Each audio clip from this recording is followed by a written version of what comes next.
aspect. Welcome back to yet another live broadcast on your favorite football updates channel.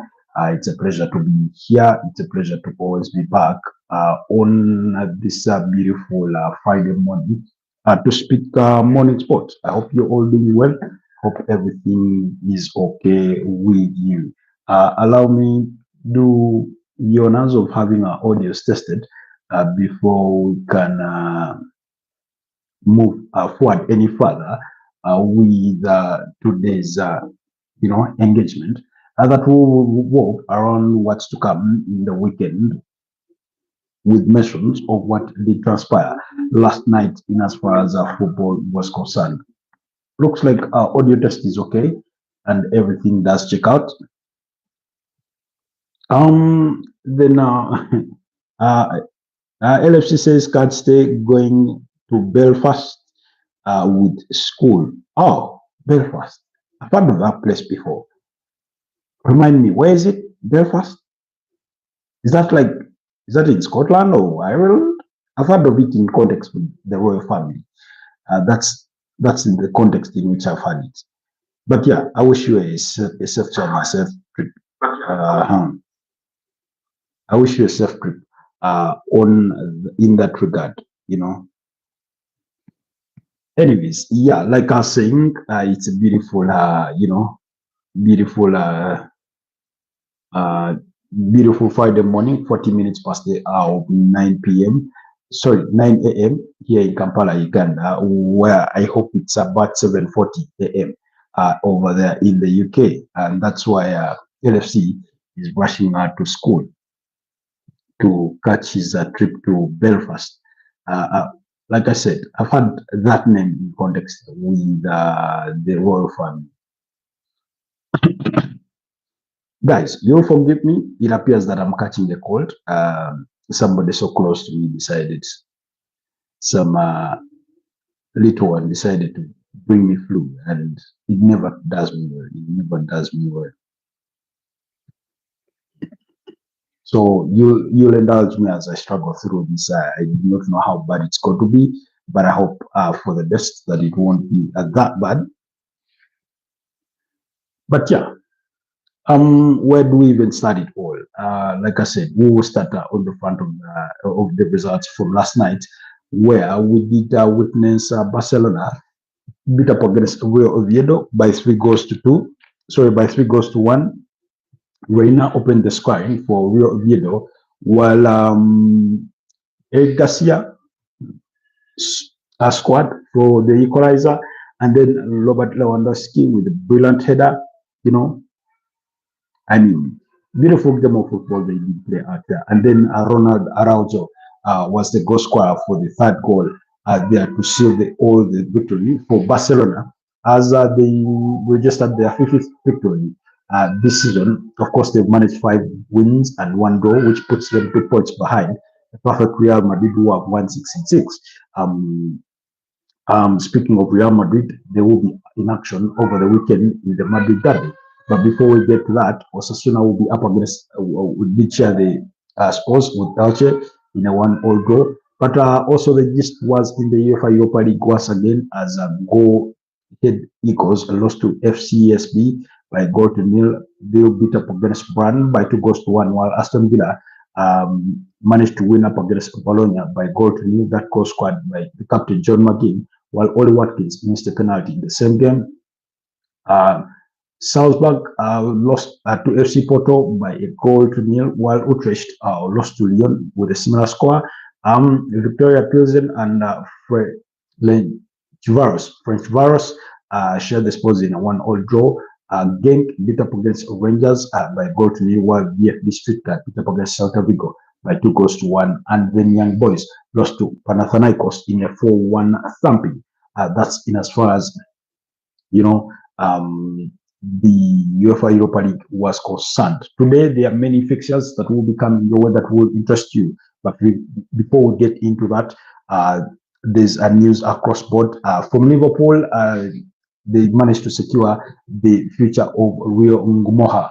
Ngumoha, the 17-year-old who they signed from Chelsea not too far back, did put pen to paper on a new contract until June 2028. So very, very incredible news there for Liverpool, who, I mean, it's been a week of not so good news if you're a Liverpool fan, registering the fact that Giovanni Leone, the new signing centre back, 18-year-old from Parma, did suffer an anterior cruciate ligament injury. So he will be out for many, many months, as far as this season is concerned. So you come out of that, and then, of course, Hugo Ekitike getting himself a red card against Southampton, when he took off his shirt for scoring a simple tapping, and Arne Slot couldn't have been more furious. And I was listening to somebody give their view on that, and they said this was intentional by Hugo Ekitike to get the news all about him in a game that Isak had gotten off the mark when he scored his first goal for Liverpool. And while the conspiracy theory is conspicuous in its own nature, as it does come, you can't. It does present a couple of evidences that you look on and say maybe there is some, a bit of salt worth to eat, and things like that. So, but I mean, in any case, his argument was that when he got that red card, all the news has been about Hugo Ekitike getting a stupid red card, as opposed to Alexander Isak scoring. And yeah, unfortunately for Liverpool, you will be without Hugo Ekitike when you go up against Crystal Palace. I remember this is a player that did score for Liverpool in the Community Shield in that 2-2 draw, which then Crystal Palace managed to win, I think, 3-2 on post-match penalties in the Community Shield at Wembley Stadium. Then away from that, also in other news, we know that it's been a bit of a bad week, good and bad week kind of for Arsenal. The week kicked off with the news that Noni Madueke had suffered a knee injury and that will be out for months, at least 2 months, according to the Athletic's David Ornstein, although Arsenal yet to come up with a specific timeline. I'm hoping that we'll get to hear from Mikel Arteta more on that front. It came at a time when they're already struggling with injuries of Kai Havertz, Bukayo Saka, Ben White, Christian Nogard have all just returned from injuries. Here, Hinkap is still injured. Gabriel Jesus does not return until November, December, or possibly even January, and things like that. So it's sort of been a bit difficult for Arsenal in that regard. But there was good news in the aftermath of them beating up against Port Vale by 2-0 to knock them out of the EFL Cup before booking their date with Brighton and Hove Albion for the fourth round. William Saliba has agreed to sign a new 5-year contract with the Gunners. That contract is expected to run until June 2030. His current deal had 2 years left to it. This year, very obviously inclusive. So Real Madrid were already starting to circle around, as they have done with many, many players in recent times who are very, very good players, and that they may look to recruit who are in the final year or 2 of their contracts. They look to scoop them up, and I was reading that ESPN reporting that Real Madrid were caught off guard, or perhaps more to use their own words, is that they were surprised that William Saliba committed his future to Arsenal. But as an Arsenal fan, I wouldn't say that there's any surprise in that regard. I'm happy that Andy Abata gets to get it over the line. I think this is the 4th deal he's managed to get over the line in terms of contract renewals. Because you go back to Ethan Nwaneri, Miles Lewis Kelly, and Gabriel Magalhaes. The reason as why I count it as the 4th is that of Leandro Trossard was not a contract renewal in the sense of added time or years, but rather, a pay rise to appreciate Leandro Trossard for how good he's been at Arsenal ever since joining in January 2023 from Brighton and Hove Albion for about in a deal of about £27 million. So, in that sort of sense, on the report card, on the assessment, I think Andre Abata has done well. Of course, he still has another deal to get over the line. That is of Bukayo Saka. He remains in touch with his representatives. Negotiations continue, and according to the hand of Arsenal, it should be a matter of time.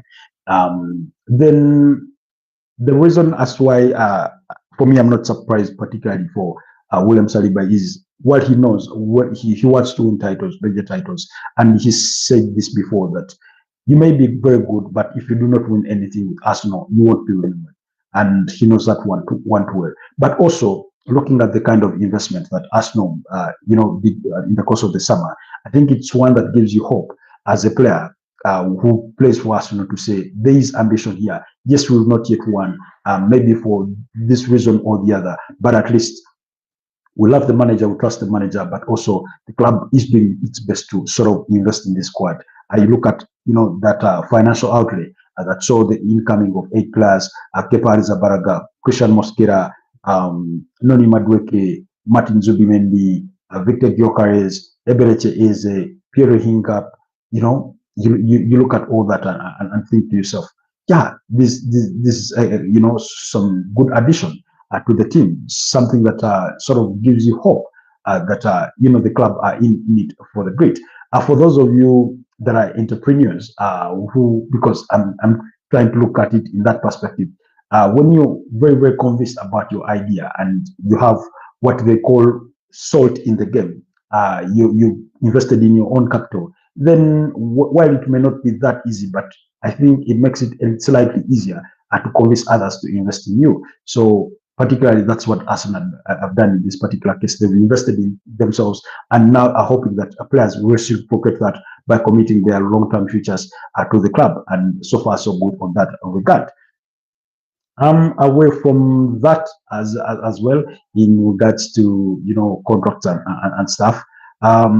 There's another player that underwent surgery. I think that was Gavi at Barcelona. Is set out for a period of about 4 to 5 months on the sidelines. I mean, injuries are so many in the game that it gets frustrating, especially to some of the players that we enjoy to watch. For example, you remember during the course of the FIFA Club World Cup, a player like Jamal Musiala suffered that horrible, nasty injury when he collided with Gianluigi Donnarumma as a PSG beat up against Bayern Munich. So, I mean, it's difficult. It's difficult for him. It's not easy, So you look at it and think to yourself, wow. I mean, it's injury after injury for most of these clubs. It's injury after injury, and you think to yourself, does it have an end or does it just continue the way it is? And injuries are very, very unfortunate. Some are nasty, some are small, but either way, would if any club fan out there knows that one of the best things that can happen to them is going through an entire season, without so much as injuries, because usually that gets them to better. It sort of improves their fortunes, going forward and things like that. So beautiful.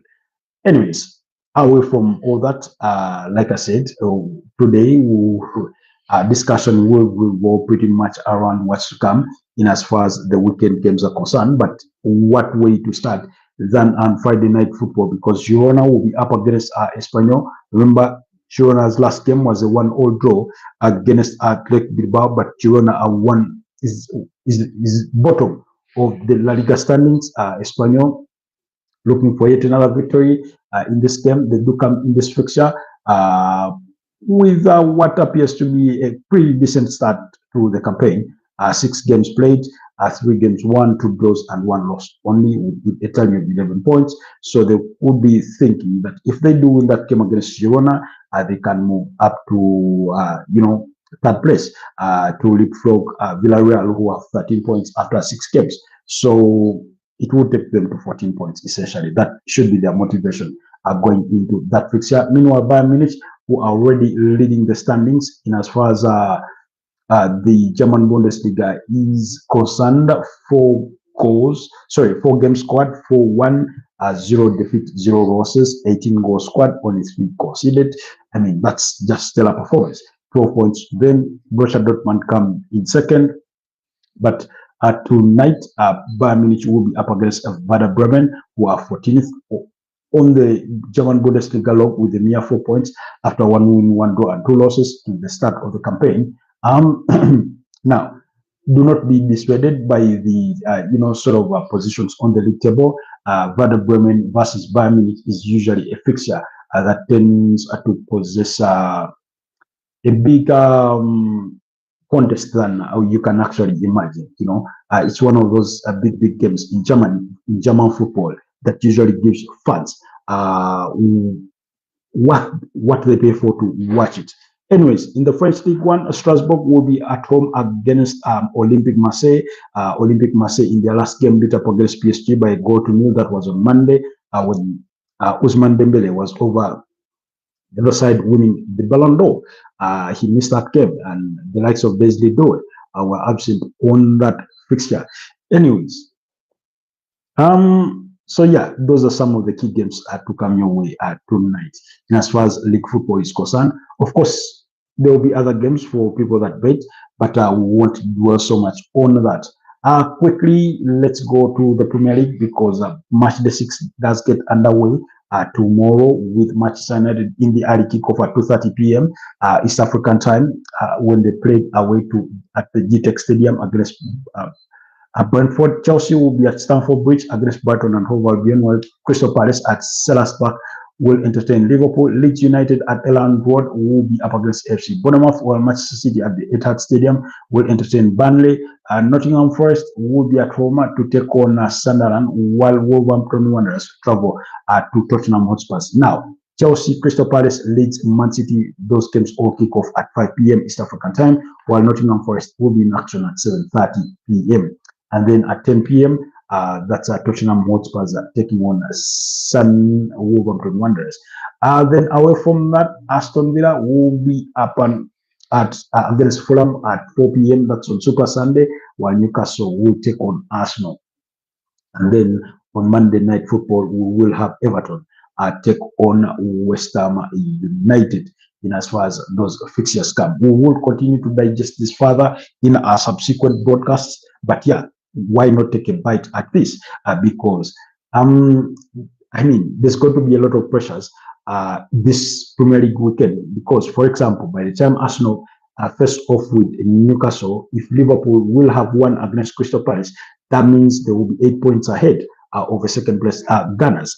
In that case, in any case, Arsenal may not even be second at the time when they take on Newcastle, because Tottenham Hotspurs will have already played. And if Tottenham Hotspurs are able to win their game against Wolverhampton Wanderers, which I have all reasons to believe that they can, not based entirely on recent history, but because Wolverhampton Wanderers have not had a great start to their campaign, and things of that nature.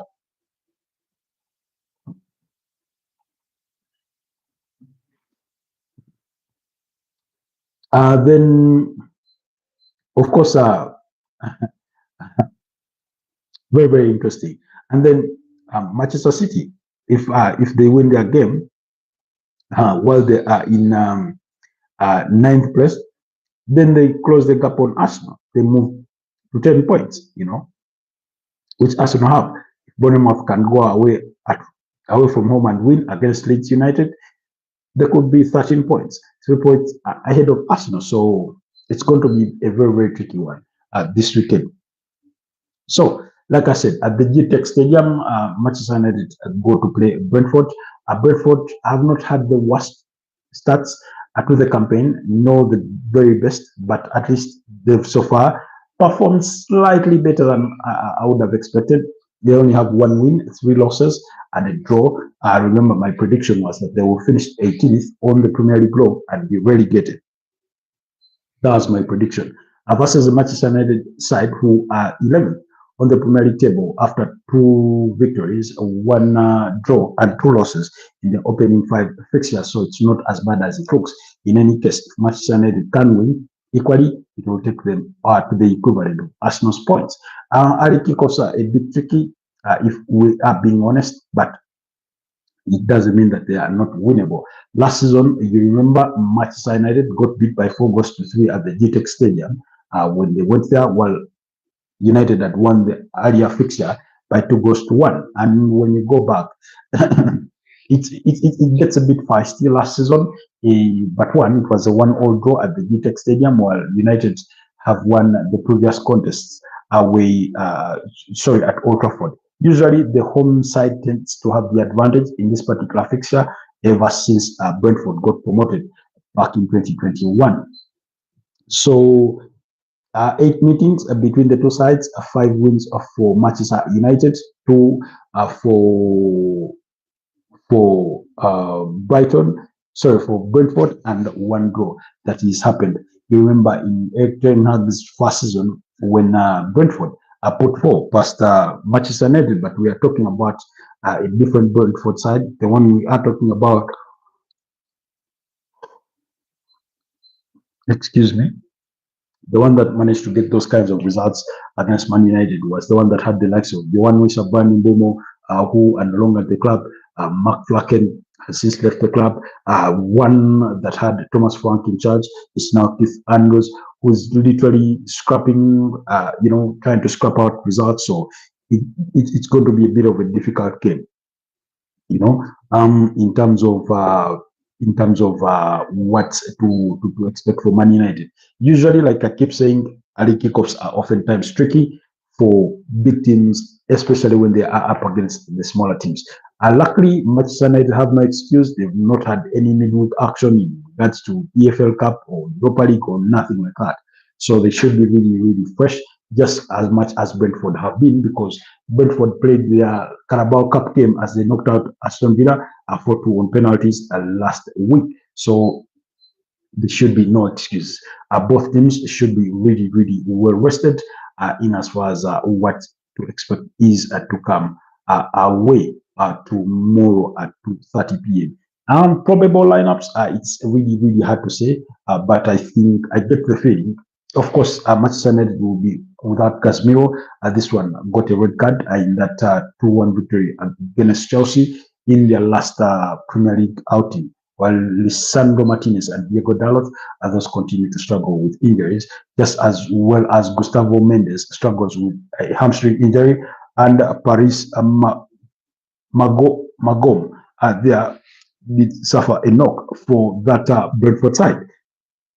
So for me, in terms of a probable lineup, especially for the Manchester United side, my expectation would still be Altay Bailey in goal. You look to have Luke Shaw, Matas Delit, and Lenio in that sort of setup. Nosa Mazoui, Patrick Togu, then definitely, obviously, it's going to be Manel Ugarte, although for me it would be Manel Ugarte alongside Kobe Mino, but I know it could be Manel Ugarte alongside Bruno Fernandes, and then ahead of them is Matthias Cunha, Brani Mbuemo, and Benjamin Sesko in that sort of setup. Maybe you bring in Amadou Diallo. This one managed to score, as well as Mason Mount last season at the GTEC Stadium. So you never know. Our expectations will be in that realm. I don't know. I'm thinking it could end in a 1-1 draw or a 2-2 draw at this one. But we'll wait and see.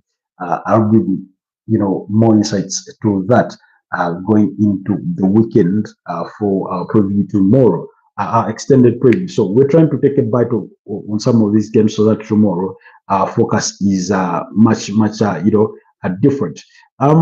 Manchester City versus Burnley. I mean, big game for Manchester City. They want to build that momentum on the back of dropping 2 points against Arsenal. Packed the bus, got under lots of criticism from some circles, especially Arsenal fans and things like that.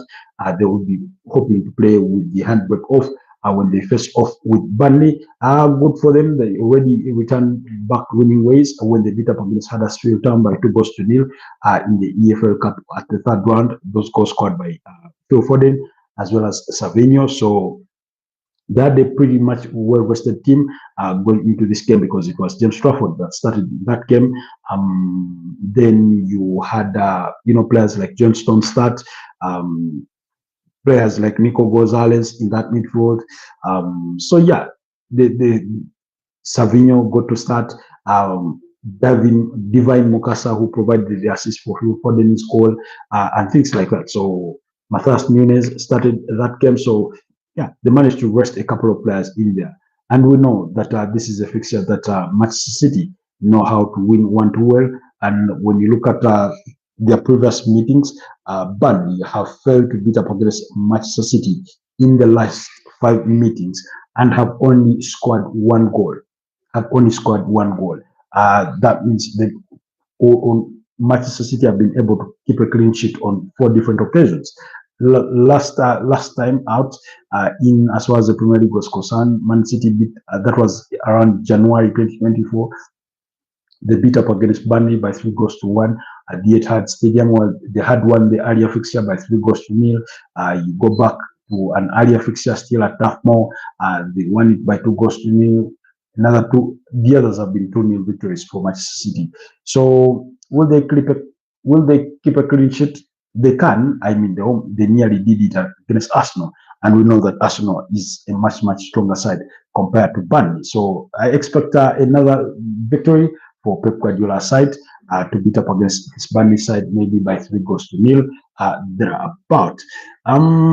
So yeah, we're talking about a Burnley side who do not have form really on their side in regards to what they've been able to do. They managed to beat up against Sunderland on match day 2, but lost to Tottenham Hotspur and to Manchester United by 3-0 and 3-2 respectively, while also lost to Liverpool by 0-0. Then first Nottingham Forest in 1-0 draw, which gives them with a mere 4 points in their opening 5 fixtures. So yeah, that's what's up on that front. Then the other game, because tomorrow I want us to be reviewing the game between Arsenal and Newcastle. Then we'll look at Liverpool, I went to Crystal Palace, and things like that. Tottenham Hotspur against Wolverhampton Wanderers is another very entertaining fixture that you should be looking out for. Wolverhampton Wanderers are bottom of the Premier League, while Tottenham Hotspur are third. They won 3 of their games, lost 1 and drawn 1. The draw coming up against Brighton and Hove Albion in the previous match outing, while victories came against Burnley, Manchester City, a loss against Bournemouth, and a victory against West Ham United. So while Wolverhampton Wanderers on the other side are still winless. They lost to Newcastle by 0-0. They lost to Leeds last weekend by 3-1. Got beat by Everton by 3-2. Lost to Bournemouth by 0-0, and Manchester City beat them by 4-0 on the opening weekend. So yeah, and then when you look at, the previous meetings between the two sides, Wolves have been the better side, if we are being honest. Out of the last 5 meetings, Wolves have won that fixture 4 times. 4 times. And the other has been a draw. So interesting stuff. Last season, they managed to beat up against Tottenham Hotspur at Molineux by 4-2, which preceded a 2-2 draw in the earlier fixture when you go back to last season. But one, Tottenham Hotspur got beat on home and away by 2-1 in either fixture, while there was also a 1-0 victory for Wolverhampton Wanderers. If you want things back to 2023, that was in March. So the fixture in itself, on paper, should look easier for Tottenham Hotspur, but usually, once in a while, or every now and then, you have that one team that literally have their opponent's number.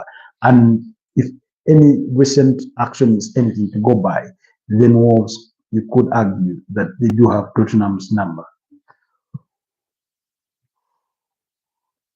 Excuse me. They do have Tottenham's number on speed dial, and anytime they can call them for a thumping. However, there's not anything that Wolves have done to convince us that they are capable of winning a fixture like this. I do not know. Tottenham at home against, they've been really good. Can Wolves stand up and force them into a draw, another draw? I'm not convinced. I'm thinking Tottenham are going to beat up against Wolves by 2-1 for the first time in 5 fixtures. So let's wait and see. Anyways, but that's about it. Which other game should we? Chelsea, Brighton. I mean, we know Chelsea got beat in the last outing. An early, red card to Robert Sanchez did not help their fortunes in playing away. In fact, Enzo Maresca, in a post-match press conference after that game, he did say he would rather be a goal behind in the first opening 5 minutes of the game than be a man down in those very minutes. So he was speaking about his disappointment in his goalkeeper, Robert Sanchez, who was naive to commit that kind of challenge. in those kinds of minutes. I'm equally always of the view, it's okay, you go ahead and concede. You will catch up. You will catch up. The game is still early on. Why are you trying to rush things? Why are you trying to rush things? You need not to rush anything. Anyways, meanwhile, allow me put in this anecdote that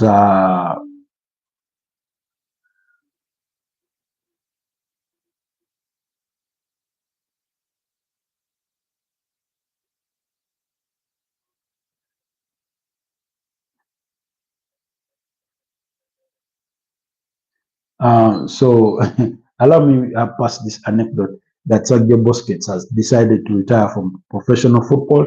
The legendary Spanish midfielder will say goodbye at the end of the current Major League Soccer season in a few weeks. An absolute icon of the game there. Arguably one of the best, technically gifted central midfielders you'll ever watch in the modern game.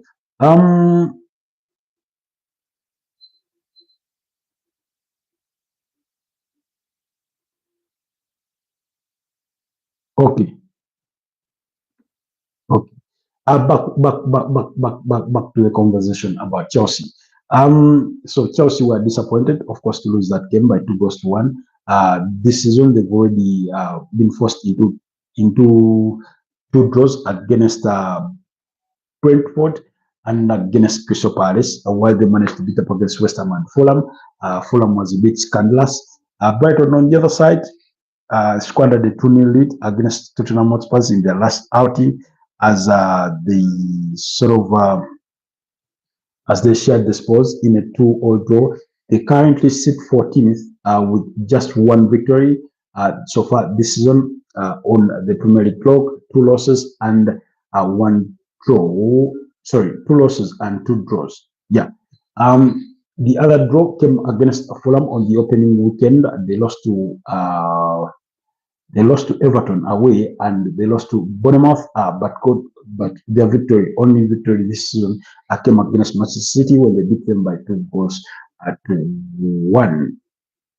Then when you look at their last 5 meetings against Chelsea, usually they've not always won the fixture, but they've won it twice in the last 5 meetings, while Chelsea have won it thrice, and that tells you there've not been any draws. However, when you look at their overall meetings, as many as 16, Chelsea still have the lion's share of the victories, with as many as 9 for draws registered and 3 victories for Brighton. So last season they managed to beat up against Chelsea by 3-0, while Chelsea beat them at Stamford Bridge by 4-2. Brighton, when you go back to last season but one, Chelsea beat them home and away 3-2 and 2-1 respectively. And then you have to go back to April 15th, 2023, when Brighton beat up against Chelsea at Stamford Bridge by 2-1. Danny Welbeck, of course, you look at that setup. Louis Dunk, you look at players like Carlos Paliba, Yankuba Minte, had a very, very good game against Tottenham Hotspur. Yassine Ayari, one of the goal scorers against Tottenham Hotspur.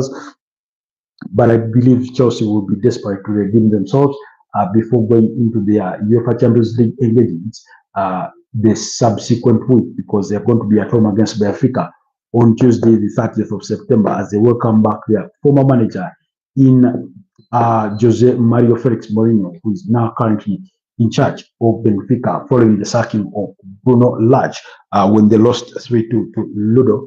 Was it Ludogorets? No, to Quarterback in the UEFA Champions League. So yeah, my expectation is that Chelsea win this one by 2-1, despite the fact that it will be Felipe Jorgensen in goal, not Robert Sanchez. Anyways, that's the preview that I can give you of this morning in regards to selected Premier League games. We will get to look at Liverpool game, the Arsenal game tomorrow. Morning or tonight, actually, in the late night broadcast in detail. Then allow me move on quickly and to what's to come in as far as other leagues are concerned. Tomorrow, Getafe will be up against Levante. Levante having a difficult start to the season. Atletico de Madrid will welcome Real Madrid at the Wanda Metropolitano for the Madrid derby. Atletico de Madrid have not had the best start to their campaign. I think 6 games played. They have 2 victories, 3 draws, and 1 loss. While Real Madrid have been perfect. Can they continue their perfection and take it into match day 7 and win 7 out of 7 to take them to 21 points as they continue to maintain that lead? Because Barcelona will be in action on Super Sunday. That game will come at a 5:15 p.m. While Mallorca at 7:30 p.m. will be up against Deportivo Alves, and then at 10 p.m. Villarreal will take on Athletic Bilbao in that game. In the German Bundesliga on Saturday, Heidenheim will be up against Augsburg, Mainz will take on Borussia Dortmund, while St. Pauli will be up against Bayer Leverkusen. Wolfsburg and RB Leipzig have an engagement at 4:30 p.m. While Borussia Mönchengladbach will take on Eintracht Frankfurt, while in the Italian Serie A, Cremonese will be away to Como, Juventus will be at home against Atlanta, while Cagliari will be at home against Inter Milan. And then, those are some of the fixtures that will be coming on Saturday. Like I said, on Super Sunday in the Spanish La Liga, Rayo Vallecano will be up against Sevilla at 3 p.m. Elche will take on Celta Vigo at 5:15, while at 7:30 p.m. Barcelona will be up against Real Sociedad, while Betis will take on Osasuna at 10 p.m. German Bundesliga, Freiburg will be up against Hoffenheim, while Cologne will take on Stuttgart. Union Berlin will be up against Hamburg, and more. While in the Italian Serie A, you have a big game between AC Milan and Napoli on Super Sunday at 9:45 p.m. But that will sum up the story of what will have happened between Sassuolo and Udinese at 1:30 p.m. AC Roma will be up against Hellas Verona, and then Pisa will take on Fiorentina, and Lecce will be up against Bologna. So that's what's to come in as far as the weekend is concerned for some of your major and favorite leagues. Allow me to wrap this one here and wish you a wonderful rest of the day. And I'll see you guys next time. Bye-bye for now.